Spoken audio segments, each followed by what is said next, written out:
The stars used to belong to them. For millennia, the Varn Dominion stretched across the spiral arms like a web spun from fire and tyranny. 1,000 worlds bowed to them, their skies lit by the golden sigil of Varnic rule.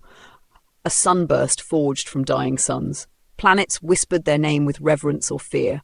Resistance, crushed before it could spark. Defiance, answered with orbital bombardment. They were ancient, they were powerful, they were invincible, until they met us. We were never meant to matter. Earth was a curiosity to them, a primitive blue marble on the edge of a neglected arm. They noticed us only when our crude deep space pulses began reaching their outposts, and even then they didn't see a threat. They saw an opportunity, new territory, new resources, new slaves.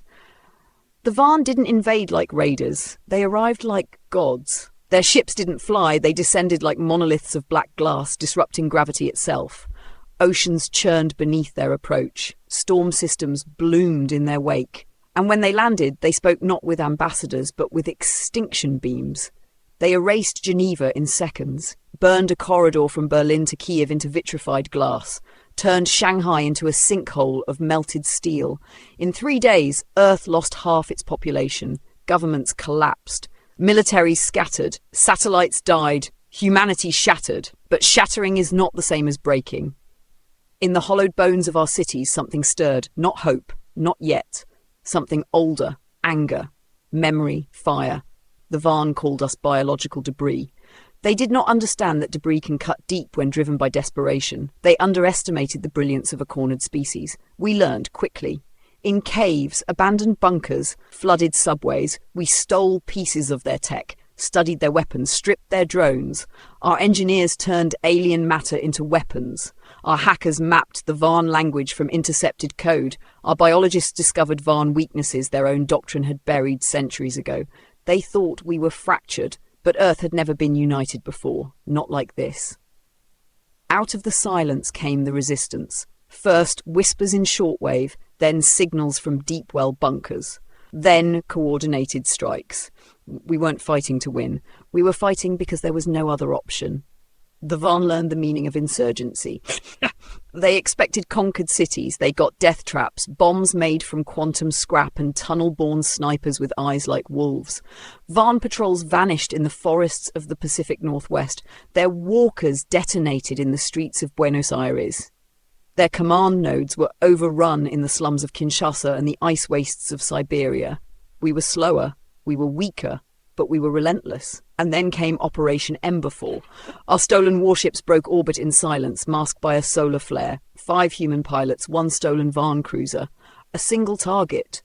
Surathal, the Varn's second moon fortress orbiting the slave world of Drakos 4.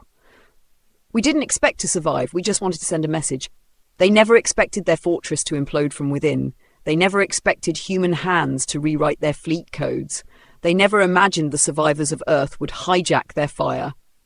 But we did, and the explosion lit the galaxy.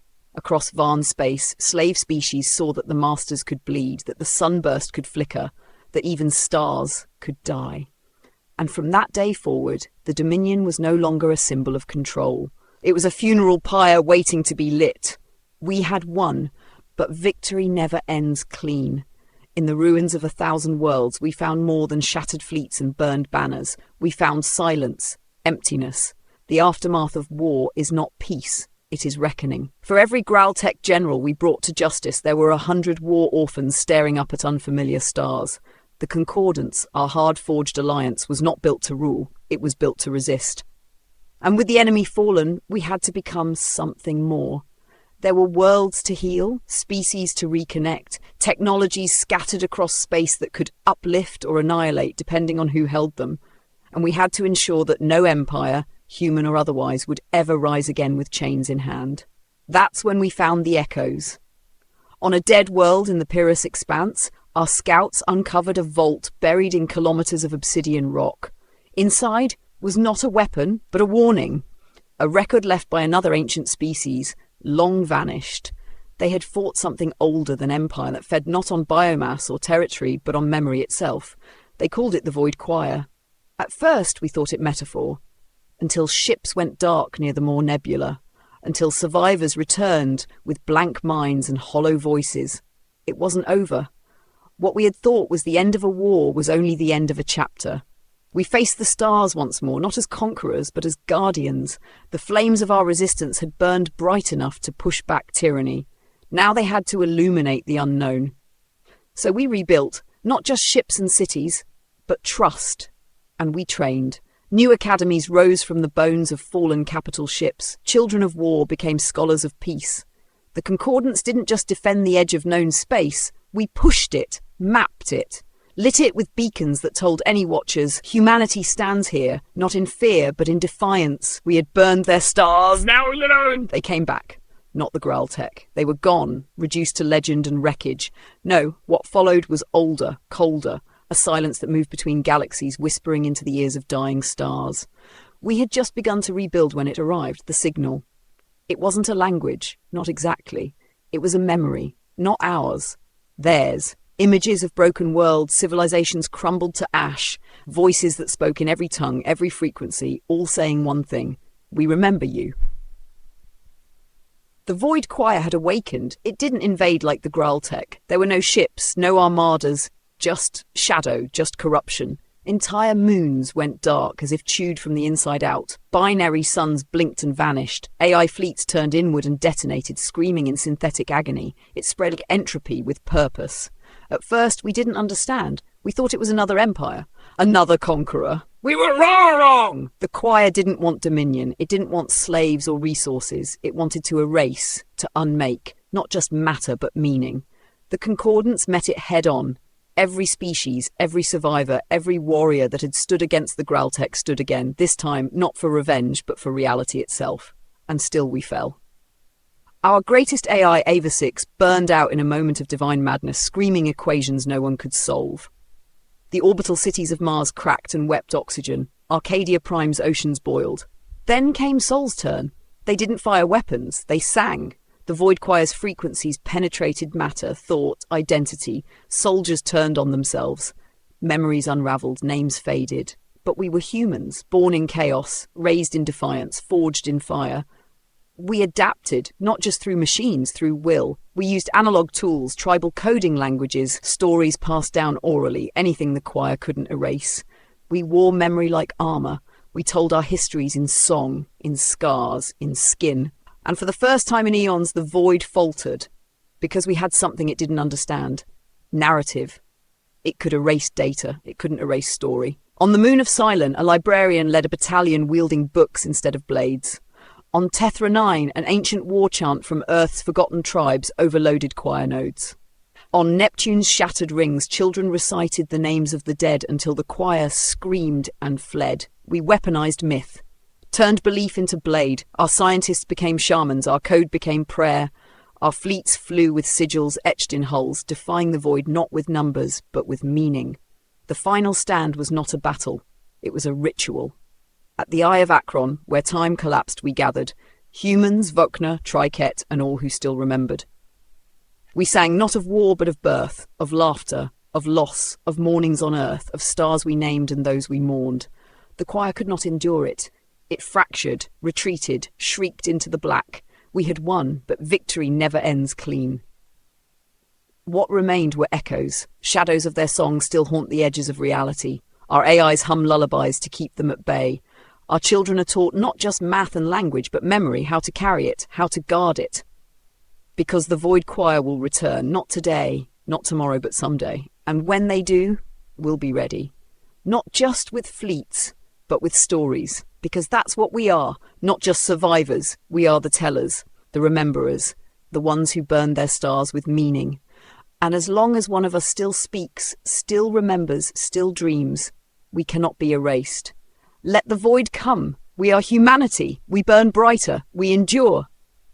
We remember. And that is forever. In the silence that followed the Eye of Akron, space seemed to hold its breath. Our instruments registered no anomalies. Our scouts returned with clean readings, yet across hundreds of liberated systems, people reported the same thing. Dreams. Not nightmares, not visions. Echoes. Whispers in forgotten languages, faces glimpsed in reflections that were not their own. Children born after the war who could hum choir melodies they'd never heard.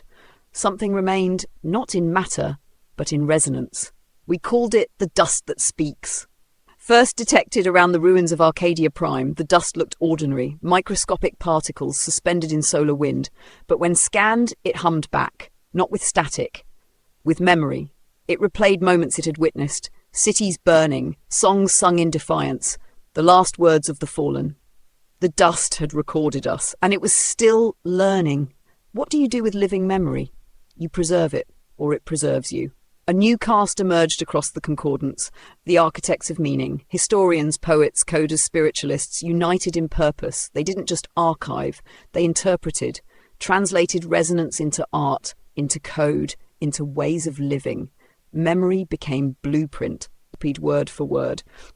On the rebuilt plains of New Dakar, cities rose according to the harmonics of choir echoes, not to mimic them, but to invert them. Harmonic counter-designs encoded in architecture warded off lingering frequencies.